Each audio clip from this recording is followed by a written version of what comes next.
হ্যাঁ বলেন, আপনার কি সমস্যা ছিল আগে? বুকের ব্যথা হুম। কতদিন থেকে? তো 10-15 বছর থেকে আহ, বহু চিকিৎসা করলাম, হুম কিন্তু পালাইলো না। হুম। আচ্ছা, এখন ওষুধ খাচ্ছেন নাকি? এখন একটু ওষুধ খেতেছি, কেভা কি- কেবা কোম্পানির? কেভা কোম্পানির। হ্যাঁ, কি কি ওষুধ খাচ্ছেন একটু দেখান তো ওষুধগুলো। একটা একটা করে দেখান।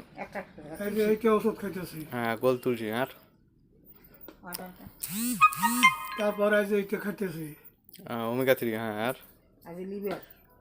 তারপরে এই যে এটা খাইতেছি, ওটা কি? লিভার। Coenzyme cutin. হ্যাঁ, আর ওইটা দিন। তারপরে যে এইটা। হ্যাঁ, সিডিএম। আচ্ছা, তাহলে এখন কোনো সমস্যা আছে আপনার?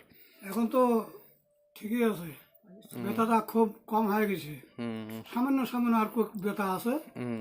ওটা ওটা ছেড়ে যাবে আর কি। হ্যাঁ, এতদিন দিয়ে ডাক্তার দেখেন সময় ছাড়েনি, এখন অনেকটা কমে গেছে। আছে। হুম।